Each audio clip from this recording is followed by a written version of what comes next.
Alors, en ce qui concerne votre prochain voyage, j'ai envie de dire soyez transparent, mais pas trop.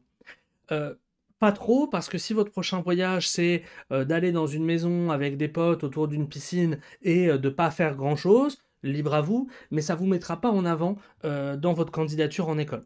Donc si jamais c'est ça, je vous conseille de réfléchir à un autre discours sur ce que vous pourriez faire sur le prochain voyage. Peut-être pas parler du voyage immédiat de cet été, de dire que cet été vous allez travailler, potentiellement pas voyager, mais directement arriver sur l'échange international en école et comme ça vous aurez plus de choses intéressantes à dire. En revanche, si vous avez un voyage qui est prévu cet été, bah, c'est l'occasion d'en parler. Même si c'est pas un voyage extrêmement exotique, assez proche de la France, même si c'est en France, bah, vous aurez forcément des choses à dire. Pourquoi vous avez choisi ce voyage? Avec qui? Comment vous l'organisez? Qu'est-ce que vous attendez d'y voir? Etc. Le petit conseil que je vous donne, c'est que si c'est un voyage avec vos parents, ne mentionnez pas vos parents. Ça donne un petit peu un aspect enfantin à votre candidature. Vous racontez exactement ce qui est prévu, mais sans mentionner que je vais le faire avec mes parents.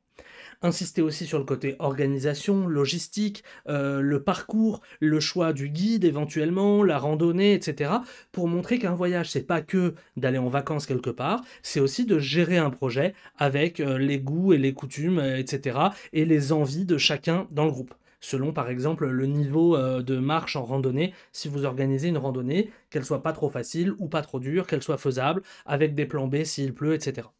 Une fois que vous avez décrit ça, vous avez un plan très facile de transition vers l'échange international que l'école va vous permettre. En effet, moi j'adore le voyage, j'ai envie de m'instruire des différentes cultures. C'est aussi quelque chose qui m'attire dans votre école, notamment la possibilité, en deuxième année, de pouvoir réaliser tel échange international. En effet, je pense que ce pays va pouvoir m'aider dans la réalisation de mon projet, parce que, etc. Choisissez toujours un exemple de pays à l'international qui a un lien avec votre projet professionnel. Simplement citer un pays parce qu'il est, entre guillemets, plaisant et parce que vous avez un attrait particulier, mais sans que ce soit relié à un projet professionnel, ça va un petit peu donner l'impression d'un voyage un peu format vacances, alors que si c'est relié au projet professionnel, ça va plus donner l'impression d'une immersion internationale en vue de la progression de votre projet. Et donc, inconsciemment, le jury va préférer ça.